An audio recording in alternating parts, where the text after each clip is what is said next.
Hello and welcome to another episode of the Family Gamers Podcast. This is episode 416. Hey everybody, we are super excited to be here again. Who are we? We are the Family Gamers. As always, I'm your host Andrew, and I am joined by my lovely and wonderful wife Anitra. That's me. We are both a little hoarse, not little Sebastian hoarse. Yeah. A little scratchy today, but you know it's important to do this, and we have fun doing it, and we hope that you have fun listening, so here we are. This week, we are going to talk a little bit about what it's like to grow up in a gaming family. Yeah, we have been talking about it and realized that we haven't talked a lot recently about what it's like gaming with little kids or even gaming with elementary school kids, mostly because we don't have those anymore. Yeah, so we thought that we would talk a little bit about what our journey has been like as we've been doing this podcast for 11-ish years. And, you know, when we started this, we had a 1-year-old, and now we have an almost 12-year-old, which doesn't even include the now 15-year-old and now 17-year-old that we have, and just how their gaming interests have changed. Sometimes we thought we were going to get a gamer and we didn't, but we got someone who's adjacent to gaming and is comfortable in that space. And so we just kind of thought we'd talk about our experiences, and hopefully that'll be helpful for some of you out there. But first, you have a fact. I do have a fact. This is kind of, for Anitra. Fact for episode 416. The largest chocolate bar by area. Ooh. It probably didn't taste good because a lot of times really, really big things don't taste good. I don't know, man. Here we go. I would eat a piece of it anyway. The largest chocolate bar by area measures 416 square meters. Whoa, that's a lot. See, the quality control on that's got to be bad. Yeah. Right? Well, yeah, I think so. Anyway, maybe. It was achieved by Nick DiGiovanni and Blue Stripes Cacao, which are both American. Like, he's an American. It's an American company, U.S. companies. In Guayaquil, Ecuador. Sorry if I mispronounced that. On December 2nd, 2024. Okay, so there's a fairly recent achievement. Fairly recent. Clearly was just a stunt to show off the cacao harvesters or something, or some kind of natural I don't even know. I don't have any information about this, but that's large. That's approaching football field, or half a football field size. That's really ridiculously large. Yeah, I don't actually know how wide a football field is. I know it's 100 yards long, but I don't know how wide it is. Yeah. I have no idea. Wow. Anyway, it's really big. And that's a lot of chocolate for a lot of people. And that's my fact. Pretty short. All right, cool. We also have a message from our sponsor. I see we're going straight from Christmas messages to tax season messages. I feel like that's what a lot of people do with their lives. I mean, maybe. It's the beginning of tax season. Did you know that most people pay down debt, pay for mid-sized goals, or save their tax refunds? Many financial experts out there will tell you not to get a refund because it means you're giving Uncle Sam an interest-free loan. First Move Financial disagrees. If you are more likely to use your refund to save or pay down debt than if you got an extra, say, $50 a month, why not let Uncle Sam have it for a few months so you get it all at once and make better choices? He's like a wise parent.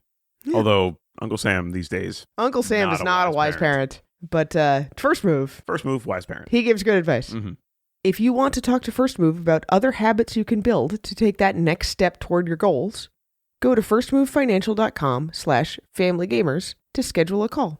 Thanks so much to the team at First Move for sponsoring another episode of the podcast. So, Anitra, we've been playing some games, some old, some new, newish on this list. Oldish, newish. Yep. I think a little bit of everything. All of these are fairly new to us, within the last year or so. The first one on the list is Floristry. We played classic Floristry, but we got an update, or we got an email that there's a free in-app update. So now we're going to have to play more. We're gonna have to play it again. Have to play more. Oh Floristry. no! Find out what this new update is. It says it does some kind of tweak with the auction. I'm not really sure. Yeah, I'm excited to see what has changed. It did look like in the email that the mode of play we are accustomed to is not going away. This is just an optional add-on of some sort. So I don't know. We'll see. I mean, the nice thing about this is because this part is app-driven. There's nothing to buy. There's nothing to order. There's nothing. It's just something in the app. Yep. We went to a friend's house for the Super Bowl and pulled out a couple of small games to play during halftime. We played some Flip 7, which was hilariously unbalanced. Explain. So one of their kids stepped in and played Flip 7 with us, and kid's mom kept busting over and over and over again. I believe we ended the game with one person at 200, one person like up in that general neighborhood, like 190 or something. And then kid and kid's mom were at like 40 and 50, maybe. Oh. Ugh, well, it was hilariously unbalanced, but everybody had fun. The kid and her mom both walked away saying, I would play that again. So good. Still a successful Flip 7 experience. Excellent. Well done. We also played some Trio, and you joined in for this. Yeah, it wasn't even halftime. I just walked away in the third quarter because that game was rough. It was a rough game. And I just needed to cool off, so I played a game of Trio and won. Of course you did. I mean, that's not true. It's not like I win all the time or anything like that, but it did help. And then I went back and cried some more. Yeah. We have also been playing a little bit more of Iliad. We talked about this last time on the podcast. We did. I really like this game. I think this is a real brain burner. Yeah. Very simple, but man, oh man, are you chugging away at those brain cells. It is one of those where you have fairly few choices at any given time, but you're trying to plan ahead in a way that involves lots of different branching paths. Yeah, and in this game, everybody has the same tiles. Mm-hmm. You know what your tiles are, because it's not like you take a couple out to vary your, your little tile deck or whatever. So if you're really careful, you know what's going to be coming, especially as you get later in the game when it becomes a lot more strategic. Yeah. And that, like, by the time we got to the last quarter of the game, it was taking me 5 minutes to take a turn. Not quite 5 minutes, but yeah, you definitely were sitting there and like your brain was just chugging along like, what if I do this? And what if I do that? And what if I do that? Yeah. And you absolutely pasted me. That's score-wise. Yeah. This is where that difference shows up, where I grok a game sooner, but I continue playing it at the level of the beginner who understands the game. No, you get better. Because, well, the way I put it is that I play mostly on instinct because I'm not willing to do that like, look ahead 3 and 4 and 5 moves. Sure. I typically am not either, by the way. So I will. I'm like maybe 2 or 3 tops. But Iliad is one of those games where there are too many things for me to try to balance out. So I will choose 1 or 2 things that I am really focused on doing or not doing, depending on, and kind of leave the rest to chance. Yeah. Which can work out for me sometimes. Did not work out well for me this time around. Yeah. But I like this game. When we talked about this the first time, we got Iliad and a game called Icor at the same time. Yeah. Same box size, I think they're both Bitewing games, distributed by Asmodee, both Knizia. They have the similar art style. Yeah. Clearly designed to kind of go together in some kind of series or whatever. They thematically go together. Yeah. They're both about Greek I like mythology. Iliad a lot more than Icor. I like Icor or Icor, but I agree with you. I like Iliad a lot more. Yeah. This is a really good 2-player date game, or like bring a kid on like a mom and son or father-daughter or father-son or mother-daughter date or whatever kind of game. Yeah, as long as neither of the people are going to play it at a very different level than the other. Like either you're both going to be super into it or you're both going to treat it lightly. If one person treats it lightly and the other person's super into it, it's not going to be fun. I mean, did you feel like we had that disconnect on when we played? We were reaching that point where I was just sitting there kind of, I was being patient, but I was just like, we're near the end of the game. Let's go. Let's just finish the game. Okay. All right. Well. So that's the good and the bad, right? Mm-hmm. We tried one more brand new to us game this week called Fight 5. Yeah, so this is a game from Chip Theory Games. This is a game from Chip Theory Games that is cards only and none of their poker chips that we're so used to seeing. Which are so nice. But anyway. The cards were really nice. But it's not in the Chip Theory Kids line. It is like a game for adults. I mean, kids can play it. It is a family game. Yeah, it's a family game. It is not super complicated. Unsurprisingly, the quality of the cards is excellent. Right. Really, really good. Really nice. But you're right. It's a box. If you've seen like the box for Compile, it's about the same size. It's almost like a double deck box if you think of a CCG or some whatever size that would be. So this is an interesting game. This is a game that requires at least 3 people. There might be a weird modifier for 2, but I would never play this game at 2. There's no point in playing this game at 2. You can play it from 2 to 5 players. I don't care. This is not a 2-player game. I don't think I would want to play it at 2 players, but there's no weird modifier for it. We've talked in the past about how we don't like shoehorning 2-player modes into games. Sure. I don't consider this a 2-player game. Sure. It doesn't have enough variance for it to be 2 players. But anyway. I don't know. We'll see. Yeah. So in Fight 5, there are these battle cards. I don't even know what you would call them. There's a name for them. The Clash cards. Sure. Let's say sure. So in between each player, there are 2 stacks of 5 Clash cards. So if you have a 3-player game going, you're going to have 6 of these stacks. Right? 2 between each player. So there's going to be, a total of 10 cards in between each player. So it kind of creates like a little star. And then in the middle of the star, there's another stack of 5. Yeah. What this creates is a central clash for all players. And then every player has 4 other clashes. So that's the 5 in the Fight 5. Yeah. Every player is going to contribute towards 5 fights. Yes. So there are 5 rounds in Fight 5, which means that every player has a deck of 25 cards. Yes. They are the same 25 cards. So I don't know exactly what the distribution is, but the point of the game is that you put a face down card next to each one of these clashes, and then once everybody's done that, you turn them all face up. It's kind of like war. If you tie with the middle but beat your opponent, you win. If you and your opponent tie, it's a tie. Yeah. And if neither player or none of the players play a number that's equal to or higher than that clash card, it's also a tie. It is also a tie. At the beginning of each round, you turn the top clash card face up. So everybody kind of knows what they're anchoring against. Yes. Right? So you have these 5 cards that you know, and then you draw a hand of 5 cards, and you have to distribute them. And a lot of times you're just like, well, I can't beat that, so whatever. Yep. So that's kind of how the game works. And then you do that 5 times. If there's a tie, the cards just stay there, and you play another round, and then you just play with whatever card was still face up for the clash card. Yeah. And whoever wins gets everything, kind of like in a war in war. So there's a lot of similarity to war in this game. It's like multiplayer war in a kind of a way. And then at the end of the game, you take the stack of cards that you've won. And every card that is a 10 or above, you get 5 points for. And for all the stars, you get 10 points for. And that's your score. Yeah. And the player who has the most cards in their scoring pile gets an additional 15 points. Which includes everything below 10. So it's just literally the most cards. Literally just the biggest pile. Yep. Yeah. So the first round that we played, I was like, this game is kind of meh. But like over time, I was like, okay, like the game is simple. Like there's nothing really complicated here. Yeah. But like, all right, there's enough going on, and it cycles through enough times over the course of 5 rounds that I'm like, okay, this game's not bad. Super casual. Sometimes like there's a lot of whoa moments when like you and someone else both play a 13 on a 12 or an 11 clash card, and you're just like, that's a tie, that stinks. And then the ante is ratcheted up because you're like, well, I want those 2. All of those cards in there are worth points. Yes, so you really want them. Yep. So stuff like that is kind of a fun part of this game. So I would say this takes war and makes it a little bit more interesting. And when you consider that, like, honestly, war is a pretty boring game, if that's the goal of Fight 5, like, I think they've done that.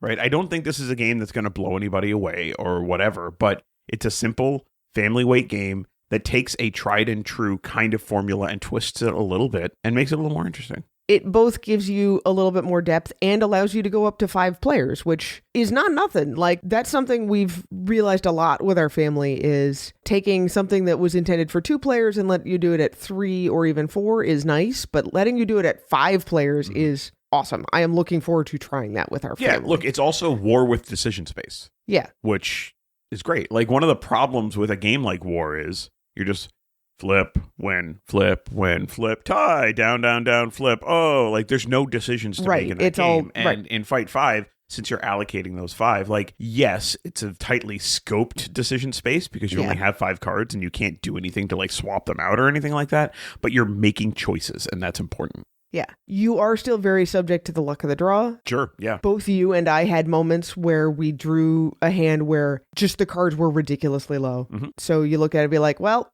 I am probably not going to be able to win any of the 5 clashes I'm playing in. In the second game of this we played, I had that happen twice in a row. Yeah. So we went 2 rounds where I won 0. Yeah. So that can get frustrating. It can, but everybody has the same distribution of cards. And right. So to a degree, you can always say with accuracy, there will be times when you have better cards than everybody else. Right. If you don't, if everybody else has better cards than you right now, there will be a time when you have better cards than them. Right. So that's a helpful thing. Yeah. So let's Fight 5. I sat down the other night and convinced you to play another game of Animal Rescue Team. It didn't, It didn't take a lot of you convincing. make it sound like I was reluctant. I mean, you said, how about Animal Rescue Team? And I said, okay. And we tried, I guess I would say again, on heroic difficulty. Yeah. So heroic difficulty is the difficulty we tried when we played this with 4 people, and that was way too much. Yeah, so to recap, right? So we played this, first time ever, we played it at like normal difficulty. Normal or difficulty. easy or whatever it is, just the 2 of us, and we obliterated it. Yeah. So we said, all right, well, we're going to play with some friends. Let's go up 1 level. It's not like we ratcheted it way up. Yeah, Let's go heroic up level one is level. up 1. And we got absolutely demolished. Yeah. So we're back to 2. So our theory at the time was more players makes this game harder. Which is true. Which is true, but that really also- couldn't be borne out until we tried it either at an easier difficulty with more players or at that heroic difficulty with fewer players. Right. So we tried heroic difficulty with 2 players. Mm-hmm. We almost lost the game several times, but we squeaked out a win in the end. Yes. But it was, in fact, very difficult. Yeah, it was something else. At the end, we had to sacrifice some horses to win the game. I mean, not like sacrifice horses, but we just left them there. Yeah, we're like, we got you there to save the horses. Then we're like, somebody can get you later, horses. We're done. Game. We're just going to win the later, game. horses. Bye, Bye-bye. horses. I really, really like this game. It's really good. I will say the jump between normal and heroic difficulty is a huge jump in difficulty. Fairly punishing, yes. I mean, it's almost like Matt Leacock makes good games. Yeah. I am a little shocked that there are additional difficulty levels above heroic. There are 2 more difficulty levels higher. I don't think we're ever going to play on those. I mean, maybe. You never know. You never know. But yeah, I think the tagline for this game, at least from us, in the same way that like Floristry is the Aldi of board games, that's like our tagline for Floristry. Our tagline for Animal Rescue Team is pandemic without the existential threat, right? Like that's what this game is. Pandemic, except you feel good about it. Yeah, 100%. I mean, I think you feel good about saving the world, but it's like you saved the world in The Last of Us where everything is destroyed, not like, yay, horses and chickens. You know what I mean? Yeah, So, it's like, hey, I rescued the horse that fell into a septic tank. Right. Or And whatever. then after it's over, you assign all of your children to read Animal Farm, and then you move on with your life. I'm kidding. I'm not sure that works thematically. Yeah, well, it's animals. It's animals. We can be very shallow about this all. Sure. Yeah. You know what's not shallow? What? Is Marvel's X-Men. Yes. They are a deep and conflicted bunch of people.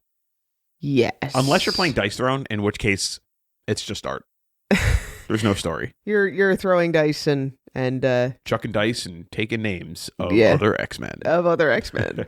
So that's the last game we want to talk about today is Dice Throne Marvel X-Men. You and I played as Iceman and Psylocke. Yeah. So we did this because we're getting ready to release the review for this, which may be out the same day as this podcast. Maybe? We're shooting for that. We'll see. And in the review, I'm going to, not deeply break down every single character, but describe every character a little bit and kind of talk about how their powers in Dice Throne work thematically with who they are as people, As characters. As characters. So we didn't get like the battle chest. We got the 2 4-character boxes. Two separate which boxes. is kind of the same. The battle chest has the really nice fold out cut things. The 2 4-character boxes are a little bit, I don't want to say cheaper, but like more budget friendly. Yes. That's a good way to put it. There are some hits in this set. There are some kind of misses in this set. And I'm going to say kind of misses primarily because I think they're just harder to play. Yeah. And I think they fit their characters well. I think thematically they do a pretty good job with this whole thing. But some of the characters are just like kind of boring to play.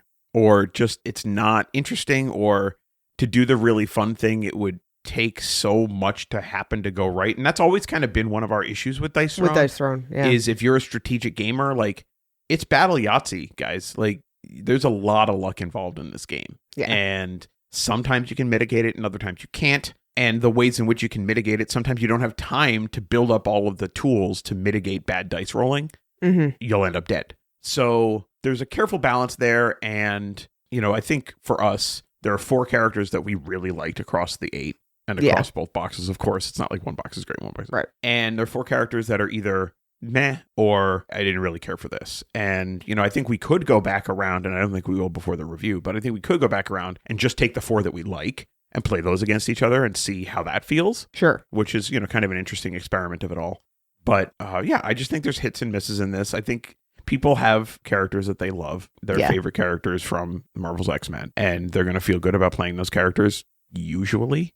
Usually, I would say, as far as that goes, the one that I think will be a disappointment to some people is Wolverine. Yeah, I mean, again, thematically, I think they did a really good job with him, but I think Wolverine is a character. His art says young Wolverine, but his character play feels older Wolverine to me. Like, he's still angry, but he's not like the Tasmanian devil angry, which is younger Wolverine, which is what his art says. Yeah. And it's more subdued because it takes a while to build up his rage. You have to build up his rage, and then you spend rage to do specific things. Like you said, it takes time to get rage to do things. Yes. And then also, part of Wolverine's whole character setup is supposed to be that he heals preternaturally fast, right? And that is a thing that happens to him automatically and he doesn't have to think about. Mm-hmm.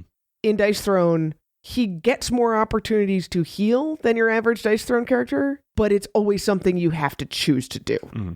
Yeah, the other thing that I think would have been really fun with a character like Wolverine, which they didn't do, is if his attacking was a lot more like Bruce Lee in Unmatched. So like last night we played and I was Iceman, and in this game, Iceman has this cool ability called Glide, where you can do an attack, and if it's a glidable attack, you can use a glide token to do a second attack. And I would have loved it with Wolverine if you could do like 4 attacks, but they're all for like 3 damage or 2 damage or whatever. So the total attack total is a lot, right? But, you know, a lot of that is undefendable, or like every other one is undefendable or something like that. You know what I mean? Where it's like, because that's how Wolverine fights. Like, usually, he's just stabbing you with his little claws, but he's doing it over and over and over and over again, right? He's not, he's not Cyclops. He's not hitting you with this beam that's doing 10 points damage. You know what I mean? Like, there are certain things that Wolverine, unsurprisingly, is one of the characters that we were a little disappointed in. That I just feel like they could have done a better job. I feel like with Wolverine, they were like, everybody loves Wolverine. We don't have to crush it with this character, right? They destroyed it with Gambit. He's awesome. He's so fun to play and so thematic and so cool. And they just whiffed it on Wolverine. And that's super frustrating because he's probably one of the most famous characters. He's one of the most popular characters. Yeah, for sure. Yeah. For sure. Yeah. So there were hits and misses. For us, I would say, other than Wolverine, the misses were more characters that it felt like we didn't understand what they were trying to do in the first place. Like, we just weren't as familiar with them as X-Men characters. I mean, and I so was, because I was an X-Men kid, but... Okay, do you know a lot about Psylocke? Yes. Because I had never even heard of her before. Yes. All right. Well, then I take some of that back.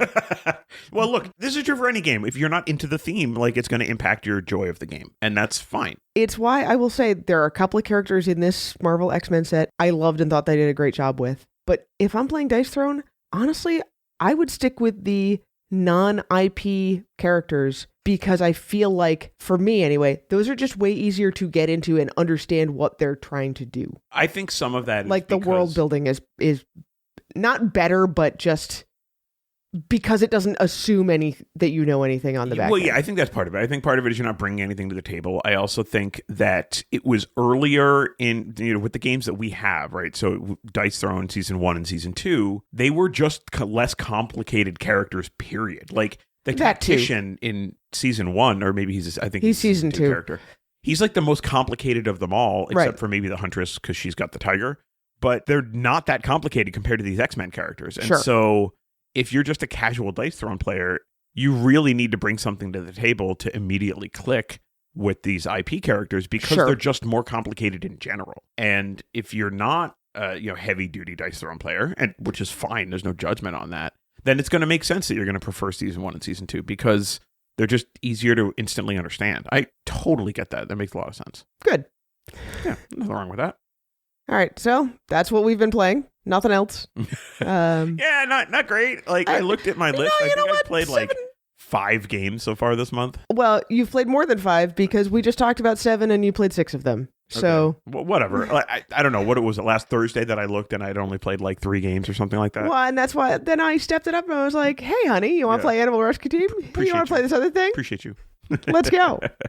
Also, for you, work has finally slowed down a little bit. It's working its way down to normal, so that you can spare some brain power for a game in the evening. It's working its way down to normal. It's not quite there yet, but not quite there, but it's getting closer. Speaking of normal, We have 6 new members of the Family Gamers community on Facebook that we would like to welcome. All right. So I will get us started by saying welcome to Chris. Welcome to Armand. Hello to Jonas. Hello, Sandra. Welcome to Keith. And welcome to Adina. We've included one of our board game Valentines because this was our Valentine's Day weekend, which is from the game High Five from Smirk and Dagger Games. It says, Valentine, you put a song in my heart. Anisha, you want to talk about the board game Valentines at all? I will save that for when we talk about our back talk, which I guess we're about to do, huh? Because one of the things we asked about in Backtalk last time was what board game you would write a Valentine to. So I will tell our listeners the 5 board games that I wrote a Valentine to and posted on our site and on various social media. Well, we've been doing this for a long time, so we've got dozens of board game Valentines. I've got dozens, but I wrote 5 this year. Yes. I mean, we wrote 5 this year. Yes, that's true. You definitely helped. There she is taking credit again. Fine. Guys. You helped with some of the greatest puns. Whatever. I wrote a Valentine for Jungo, just swinging by to wish you a happy Valentine's Day, because there's lots of monkeys. Mm-hmm. For Odin, I've taken a Viking to you. Be mine? For High Five, Valentine, you put a song in my heart. Mm-hmm. For Flip 7, Valentine, will you give me a second chance? Since second chance is one of the cards in the game. That's a great one, by the way. And then the one that took the most effort, but I am really, really happy with, is Red Letter, Yellow Letter. We have the cards starts with I, the card doesn't have you, and the card something blue. So when I am missing you, it makes me feel something blue. Aww. But we also got some silly board game Valentines on the Backtalk channel of the Discord, and some suggestions for future show topics. Mm-hmm. And I would say it was pretty much split 50-50 between Valentine's and show topics. So go team Backtalk question. All right, so let's do the Valentine's first. Peter Schott says, this is more for science than board game, but he really wanted to share. Roses are red, roses are blue, depending on velocity relative to you. Which is great. I love it. I love the rhyming stuff. So then Rob did another one of these rhyming Valentines. Roses are red, as is flavor text. My only V-Day question is who is going next? All right. I like it. Then we've also got one from Adrian. Top the pudding with red. A single sashimi is the worst. As an introduction to card drafting, Sushi Go, you were my first. Aww. That one is like directly a Valentine. It is a Valentine to the game. Which is yes. kind of what we asked for. Yeah. The Joyful Jedi, he says, Guardlings is a game that's second to none of matching gem halves and bag building fun. Pushing your luck often and placing the tiles leaves my family happy, all having smiles. And then he told us that he may have slightly misrepresented his family in this rhyme. Fibbed a little bit. He loves it. His wife's excited to play it. His youngest hates it, so is not. Doesn't hate the game, but hates busting in the game. Sure. Overall, it's just a good chill game. I was looking at Quacks, he says, though that seems more complex. He would like to try it, but I don't know. Quacks is fantastic. Strong recommend on Quacks. Yeah. All right, so the other question that Anitra asked was about potential future episodes. There's a bunch of stuff in the Discord about that. We appreciate it very much. We're going to keep those in our little bag of tricks. So pay attention in 2026. You might hear an episode that you asked for. Yeah. And with that, I think it's time to take a break, and then we're going to come back and talk about growing as a family with board games. Sounds good. All right, we'll be right back.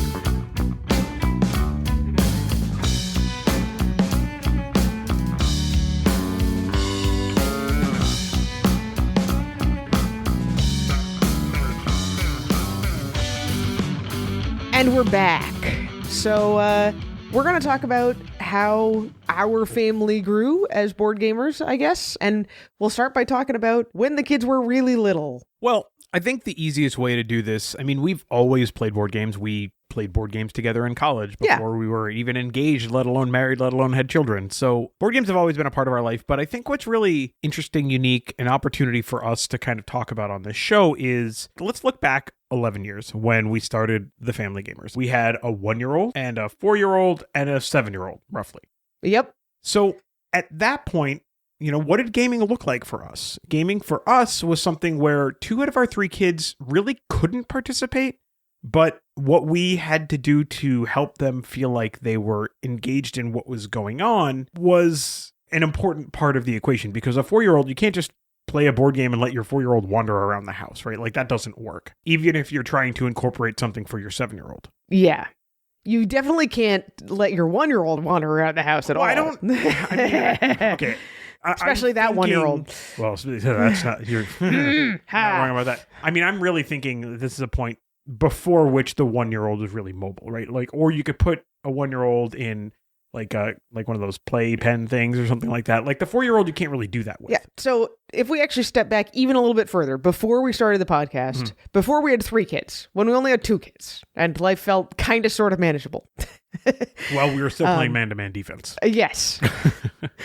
We started playing very simple board games and card games with our oldest when she was like, I don't know, 3.5 maybe. And at that point, our next one down was an infant or early toddler, and it was easy enough to keep him amused while playing a 5 to 10 minute game. So even then, most of what we were playing were sort of classic family games, more so than specifically quote unquote kids games. Because after I tried Candyland once, I realized how terrible it was. Had you never played Candyland? I had not played Candyland until I played it with our oldest, our daughter. Oh, wow, that's interesting. I mean, I have very crystal clear memories with our oldest of playing Zombie Dice. I remember playing Zombie Dice. I remember playing a lot of Princess Uno. It was specifically like Cinderella themed or something. In that Uno. metal tin. Yeah. Yeah. Mm-hmm. And then some of your basic card games like your Go Fish and Memory and stuff like that. So other than Zombie Dice, they were sort of kids games, but they were kind of just like the sort of games that it feels like everybody knows how to play. All right. So let's think about this, right? So it is 2026. Yeah. And we're talking about our 17-year-old being 4. Yeah, so like 2012. Yeah, sure. Something in that ballpark. Somewhere right? in that range. A lot of what we have now for kids games didn't even exist then. Yes. So we were very much trying to rule shift or find games that were really simple. Like I mentioned, Zombie Dice. It's really not a game with any kind of strategy. Not really. It's really not, yeah. Right? That was a time when I think we had Dragonwood fairly early on in this. It was one of the Dragonwood was one of the first games that we said this is a game that we can stretch our oldest into playing. Yeah. We did get a lot of Game Right kids games early on because we had a connection with Game Right. They were a local company to us, and they were games that we could find on the shelves at stores sometimes. Yes. I had not even heard of HABA except maybe as a wooden toys company when our oldest was 3-4 years old. I mean, they were very much present. Like they were very present, but I had not heard of them in any way. Yes. In addition, we were kind of spoiled in some ways that our oldest learned to read at an extremely young age. Crazy, yes. Crazy young age. She was reading by 4 and 3 months or something like that. So reading was not an obstacle, and like symbol understanding was not an obstacle to playing games with her. It was just the other stuff that go along with being a little kid, like a short attention span and having trouble with losing and stuff like that. So we weren't really looking at kids games because we knew we could play these sort of family games like the Uno and whatnot because she could handle that stuff. Right. Well, on top of that, she, like many children, really liked the positive attention that she would get from being successful at something and having adults fawn over her. Yes. So she enjoyed the process of stretching to learn a game or to try to play a game because we would be so excited when she did well. We'd be like, yay! Yeah. And she liked that. It's not so much that she was in love with this idea of trying hard to do better things, but I think she loved the attention that she got by doing that stuff. Yeah. I don't want to make it out to seem like, our daughter was a prodigy or something like that. Like, she's smart, but the whole process with her of getting her to try things that are a little bit outside maybe of where she should probably be in terms of difficulty was a successful process for us. It was a relatively easy thing to do with her. And then our middle child began to be old enough to grab at pieces and want to join in the games. This is where all of a sudden we realized, quote unquote, family games tend to not work very well when you have multiple kids and at least one of them can't read. Right. So the biggest thing that we had to kind of work through and struggle with, and it's a question that we get, and we can talk about it a little bit on the show. We've answered this question a bunch in the Facebook community, is how to game with kids where you have multiple kids that are at different age ranges. Yes. And consequently different skill levels. Yeah. And so it depends very much on your kids and where they're at. Mhm. But having worked through some of that already, by the time we got on to kid number 3, and you convinced me that maybe we had enough knowledge to start podcasting about this. Well, there was no resource available. There just wasn't much out there. So the thing we discovered once we had 2 and then 3 kids playing are these really basic concepts that I will keep coming back to when playing with young kids, no matter how many young kids you have, which is games need to be short, games need to have very simple decisions, games should not have any reading, and any symbols or counting should be fairly limited. Mm-hmm. Like you can do 1, 2, 3, 4, 5 probably with a kid under 4, but you really shouldn't be counting to more than 5. And you really don't want more than about 5 symbols or colors or whatever to match up. Another thing that we did a few times, which I think was fairly successful, is that we would pair up an adult with each kid. And the younger kid would get a little bit more help from the adult. I mean, it's almost like a handicap, right? And that was a really good way of the older child not feeling like it was unfair because a parent was helping them, because they had a parent that was helping them too. Mm-hmm. But it allowed us to kind of fill in some of those gaps and, really help the kids along and even some of that out a little bit. It's really, really, really, really important, if you are a gamer and you are helping someone play, that you are still letting them make the decisions. You just talk about what's good and talk about what's bad. And even when they want to make a non-optimal decision, you let them do it. That is extremely important. Yes. But it was very successful for us. Yes. That is one of those things that can be really hard as a gamer parent. Presenting the options, making sure your kid understands the options, and then stepping back and let them make decisions. Yes. I remember in the early days of the podcast, we recommended a game to friends of ours, which was we'll say a co-opetition or semi-cooperative game that has a winner. Mm-hmm. And their kids decided they wanted to play it in such a way that it was fully cooperative, which meant the game never ended and had a winner. But their kids had a really great time playing with the game that way. They were playing within the rules, but not the way the game was intended to be played, and it was still fine. Yes. So there is no rule that says that you have to follow the rules. Right? Yeah. Some games have variants in the box. Yes. Where it's like, okay, you can play it this way, or you can play it that way, or you can play it this other way. If your kids are coming up with ways to enjoy a game that aren't the core way of playing the game, that's essentially an undocumented variant. And that is just fine. Yeah. Once you get back to the concept of multiple kids or of big variance in players, the main thing to enforce as far as rules is that everyone is playing by the same set of rules. Yes. No Calvin ball here. Yeah. It doesn't have to be the rules the way they're written in the rule book. It's just, it has to be everyone agrees on what we're doing. Mm-hmm. So there are certain games that I have seen that with certain small children really just turn into games of let's pretend. Like they love the characters and they love the setting and they don't care about the rules of the game. And that's fine as long as everybody involved can do that pivot and just be like, you know what, that's fine. We don't have to race to the end of this game. Let's just see, oh, baby dragon is going over here. What does baby dragon find? If you've got multiple kids who can't agree on that, or if it really bothers you as the parent, the thing to do is to clarify with the kid who's trying to take it off the rails. To say, hey, are you wanting to play this game the way we started? Or are you wanting to play pretend? Are you wanting to do this thing? Mm-hmm. Figure out ahead of time. If you know your kid, you know if they're the type of kid who's going to do that sort of thing. Figure out ahead of time what your answer is going to be to the kid when they go off the rails. Sure. Because this is not a right or wrong situation. This is just a be happy with where you're at and know what your plan is. Yep. Absolutely. Yeah. And the other piece of this is that parents really In the same way I mentioned, they're kind of like the handicap when trying to pair up two people of unequal skill.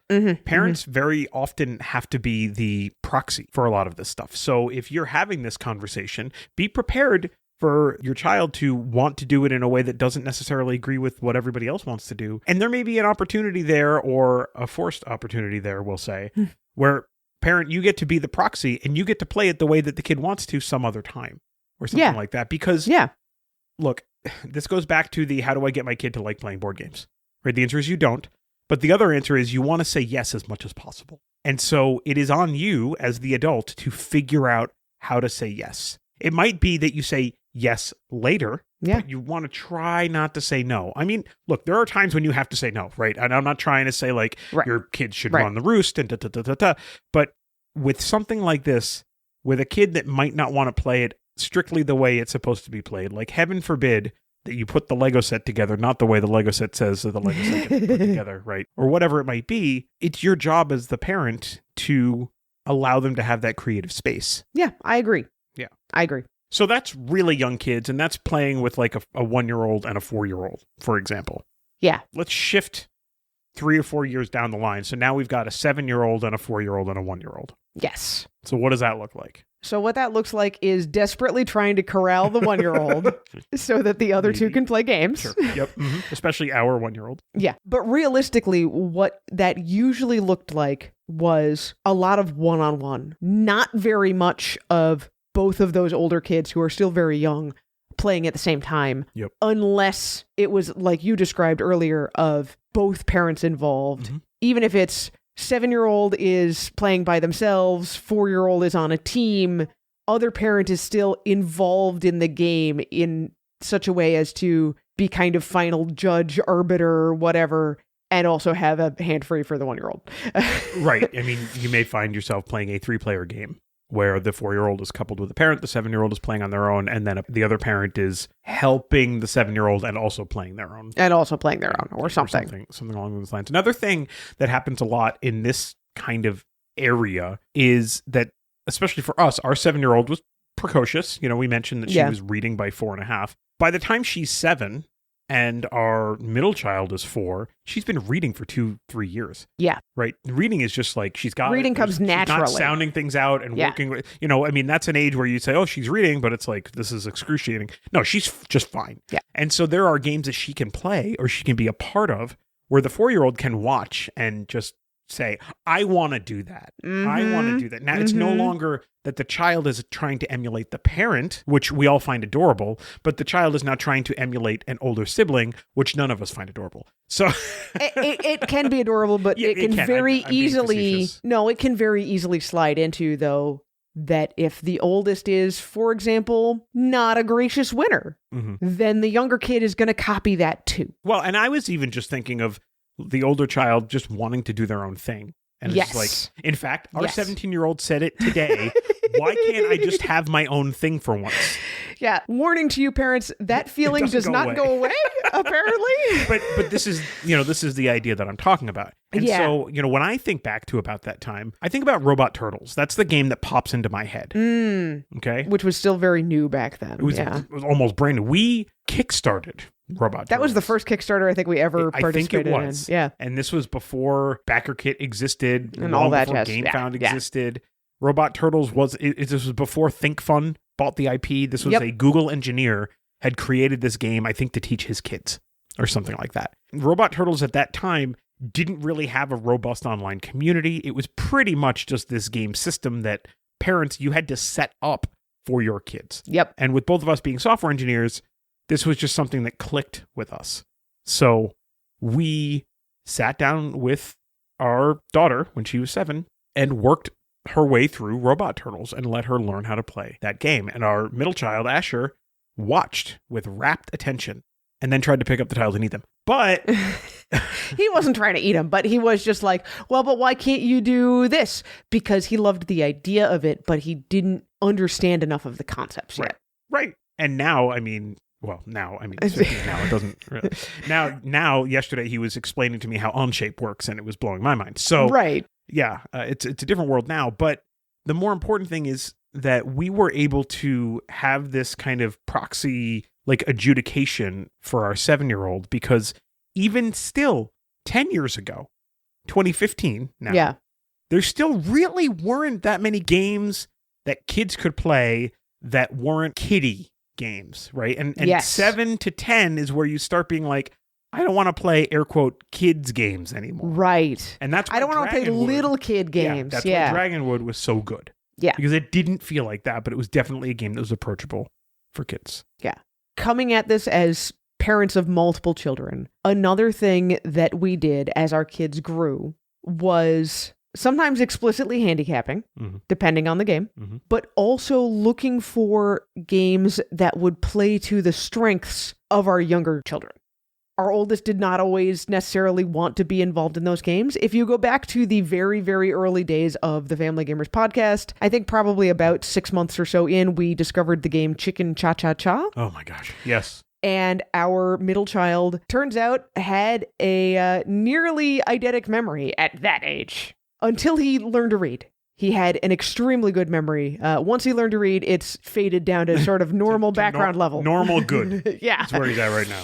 So that was a game where we could pull it out and he would probably win, but everybody could play by the same rules. And this was important because you were emphasizing the finding ways for our, at the time, 7-year-old to be able to play and feel special. But if you do too much of that, then the younger kid looks and like, man, the oldest knows how to play everything, always wins. What's the point? And so you got to balance it out with games that they're good at and games that the 7-year-old doesn't even want to play. That's fine. Nowadays, we would probably recommend a lot of the early HABA games, especially when you have a second or third child who really, really wants to play games because they see mom and dad and older siblings playing games, but they just don't quite understand how games are supposed to work yet. Right. I think this is a good time, and again, these were not available when we were going through this ourselves, to talk about board games for all ages. So Tom Clare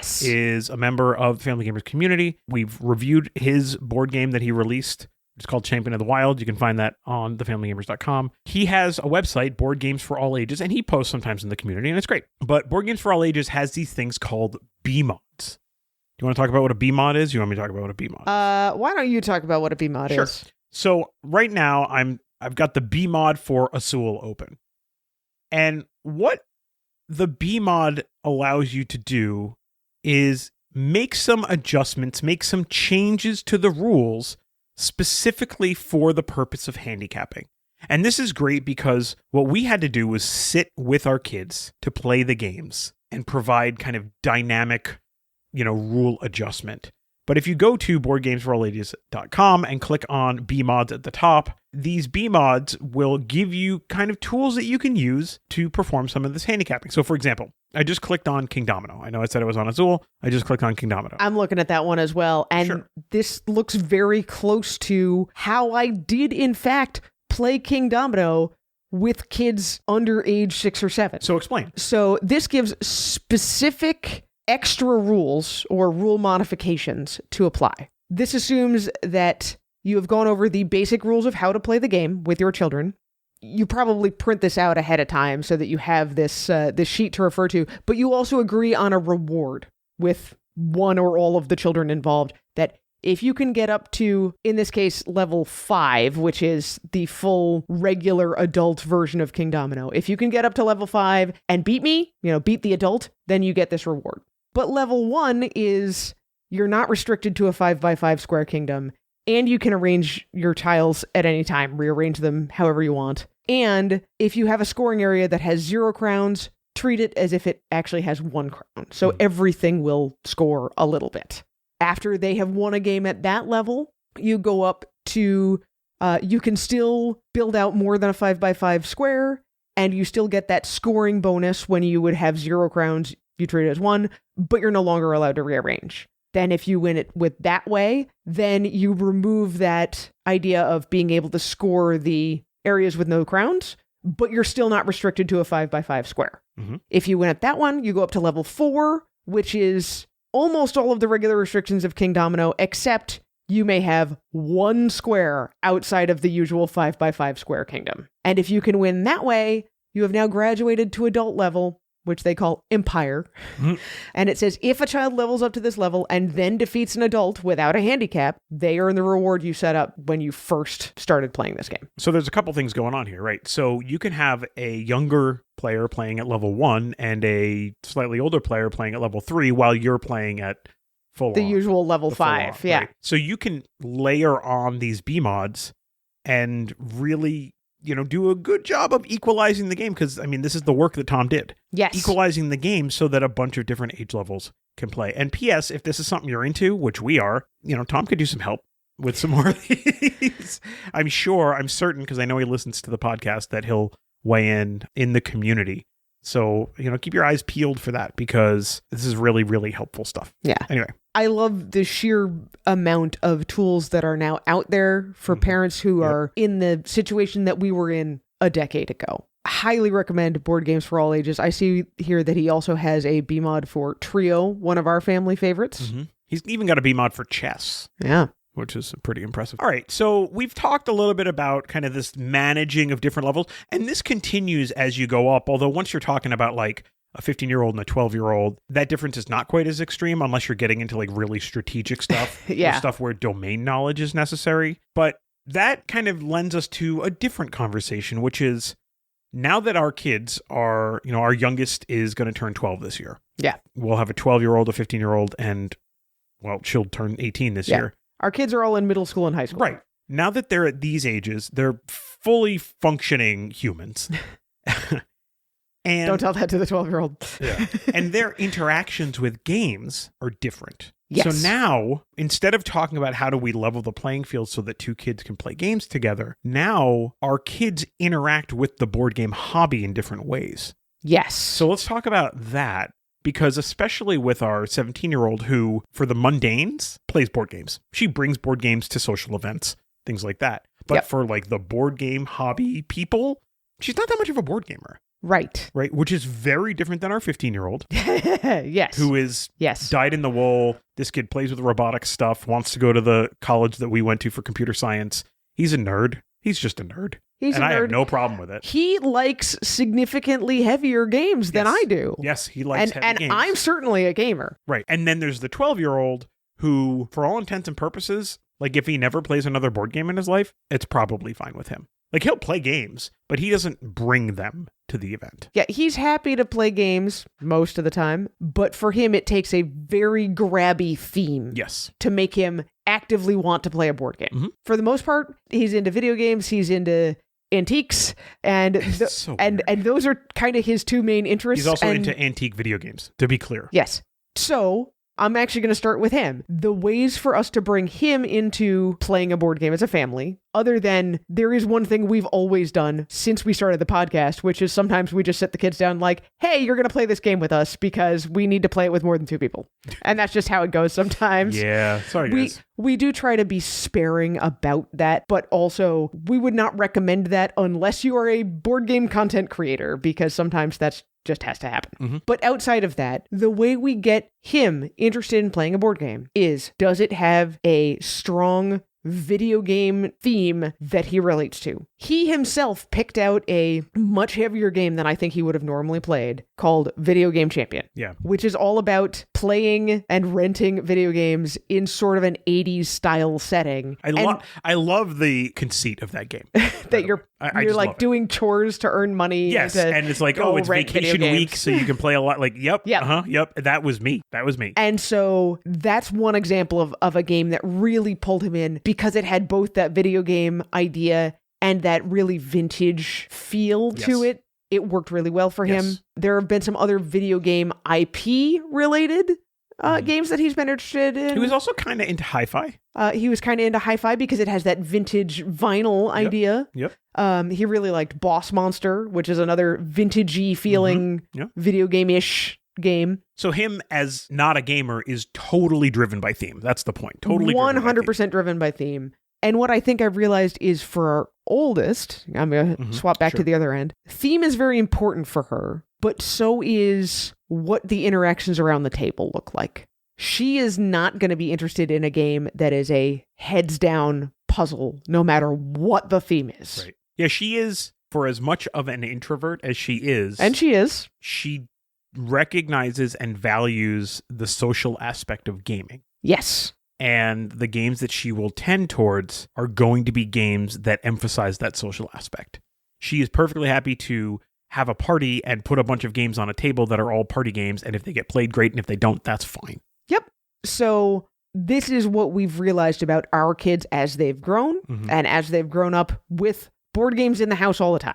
I mean, I also do want to include the 15-year-old. I mean, I know there's the legend of the middle child gets forgotten all the time, but let's not forget him. He's very much like you in the sense that he will try anything, right? Yes. He will stop at a table at a convention and be like, oh, I'll try this for a couple turns. Okay, I like it, I don't like it, whatever. He's also the one who at a convention wants to work in booths because he loves to teach, which is interesting because it's the 17-year-old who wants to become a teacher, but that's a different conversation.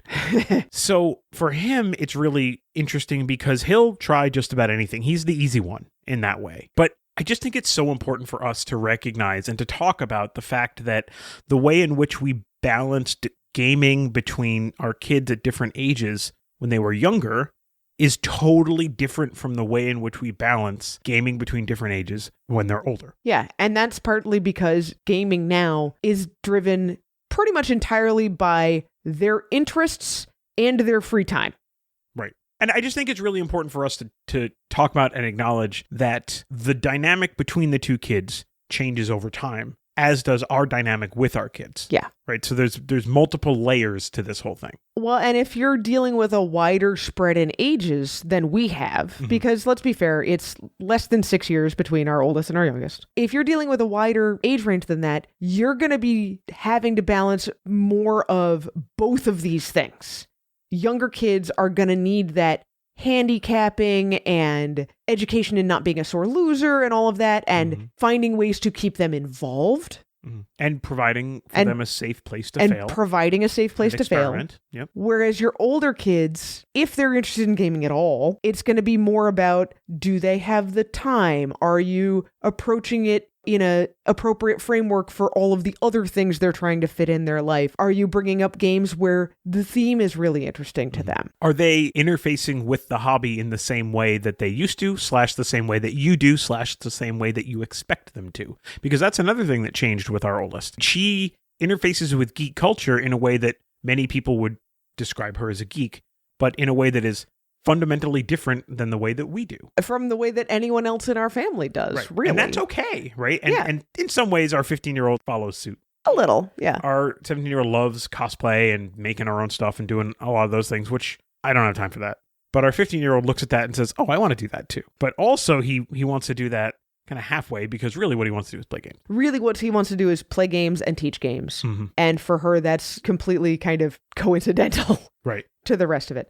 So we have been blessed to be in the situation where we're bringing our kids to at least one convention every year. At this point, it's always PAX Unplugged, sometimes other conventions when we can fit them in. And that's one of the places where we really saw the differences here and how they pull apart in a way that they didn't when we were just sitting down around the table as a family. Right. The interactions are less obligatory now. Right. And more really leaning into their desires and wanting them to have the agency to come to the table, as opposed to saying, we're mom and dad and you're going to sit down and you're going to play.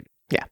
I feel like that was 20,000 feet. Yeah, absolutely. Overview, 100%. Mostly of the two ends of the spectrum. One of our listeners did ask on the Discord about keeping in touch with your kids and playing games with your kids over Board Game Arena. We have not yet hit that point because we're not allowing our teenagers to do Board Game Arena yet. We've been holding the line on that with our 15-year-old for a while. Well, I just look, they still live at home, and that's kind of the biggest part of it. And I think a lot of parents are going to resonate with this. Look, our schedules, like, I have to go to work, right? I do the work thing, but beyond that, our schedules pretty much revolve around our kids' schedules. And so we do make deliberate attempts to make sure that we provide space for us to actually see each other and spend time with each other. Yes. It looks different than it used to, but we still do it. I will also say, in all of that, I've noticed that starting a couple of years after we started the podcast, we really were making a big push for 5 or 6 years of playing games together as a family. Early days of the podcast, we were exhausted. So, we wanted to do that, but it wasn't really happening much. And now we've kind of come full circle that when life gets busy, when we do get time together as a family, all 5 of us together, we're usually not going to play a board game. We don't have the mental capacity to process a new board game. At least 1 or 2 people are going to be like, I can't right now. I just can't. And that's okay. We have now seen that, like, this is a seasons thing. Yep. I fully expect that a couple of years down the road, when we've got 1 or 2 kids in college, be like, oh, you're home for Thanksgiving and, like, we've had the big meal. This is now a perfect time to play a board game because everybody's relaxed. We do with my sister at this point, and my brother. Yeah. All right. Well, that was a kind of a quick look at what it looked like for our family growing up. I mean, hopefully some of this is stuff that has resonated with you, maybe even answered some questions that you didn't know you had. I think that would be kind of a fun way to do it. But I hope this has been helpful. So we're going to jump into our Back Talk question, and we're going to share after that all the places that you can contact us on social media, not only for Back Talk, but also about this show topic, because I think this is something that there's a lot of questions about. I know, in fact, that there are, because we get a lot of questions about it. We do get a lot of questions about it. So Back Talk question is not at all related to board games. So, okay. Just be aware of that. The world has come together to celebrate the Winter Olympics in Italy. People train their whole lives and put it on display in their specific sport once every 4 years, and we all just ogle at it, right? Yeah, Peacock for gets sure. more views in this 2 weeks than it will probably for the rest of the year. So my question is, what is your superpower out there? It can be amazing, it can be weird, it can be whatever, right? What is that thing that you do? What's the weird talent that you have? What's the thing that you could put in a YouTube video that would actually get people to watch it? Everybody's got something weird or something cool or something amazing. I work with someone whose dad was, and consequently she also is, a speedboat racer. Okay. Like, that's a cool thing. That's a cool thing. She's not going to be on TV for it or whatever, but like, it's a cool thing that she does, and that's neat. And so something like that. We'd love to know what your cool superpower is. I don't know what my cool superpower is. I'm sure you got something. Mine is that I make maple syrup. Like, I tell people at work, there's 3 things that I could talk about and not stop. One of them is board games, one of them is bowling, and one of them is maple syrup. I mean, yeah. Right. So fair. If you want to fill dead time, just ask me about those things. So those are my cool superpower things. I'm not amazing at any of them, but I'm okay at all 3. I mean, I feel like for me, it would probably get into something involved with singing. Yes. But I don't feel like that's my superpower, especially because I've been taking our daughter around on college auditions and I see all of these people who are amazing musicians and want to devote their entire lives to it. And it's just a hobby for me and I'm okay with that. But you have talent. But I do have some talent. You have put people on a show remark before. on it. Yeah. There you go. The end. All right. There's lots of different ways that you can find us on the internet and tell us about your superpower. The 2 best places are going to be in our Discord, the Backtalk channel in the Family Tabletop Discord, or in our Facebook community, which you can get to by going to thefamilygamers.com/community, or going to Facebook and searching for The Family Gamers Community. Or click into the show notes for this episode, and there will be a link there as well. Yep, you sure can. Where else can people find us on the internet, Anitra? Where can't people find us on the internet? We are all over social media at Family Gamers AA. That includes Facebook and X and Instagram and TikTok and Blue Sky and Threads and YouTube. Of course, you can also email us, Andrew at thefamilygamers.com. Anitra at thefamilygamers.com. Please don't forget to subscribe to the show, tell your friends about the show, and leave us a review at Apple Podcast or whatever your podcast subscription source is. You can find us on Amazon Music, on TuneIn, on Spotify, on YouTube Music, and because Anitra is glaring at me, not really, I wasn't even looking at you. on Overcast. Please do tell your friends, though. Word of mouth is still the best way. Mm-hmm. The Family Gamers is sponsored by First Move Financial. Go to firstmovefinancial.com/familygamers and learn how the team at First Move Financial can help you pile up the victory points. Thanks once again to the team at First Move Financial for sponsoring the show. And thanks once again to the band You Bred Raptors, who gave us permission a decade ago to use their music on this podcast, and we continue to use it. Yeah, in case you're wondering what in the world it is, you can head into the show notes and you can get a link. All their stuff, they call it prehistoric prog rock or something like that. I don't know. It's fun music. We like it. Mm-hmm. All right, well, I guess we're going to go listen to some You Bred Raptors and maybe play some board games. All right, sounds good. All right, so until next week, everybody, play games with your kids.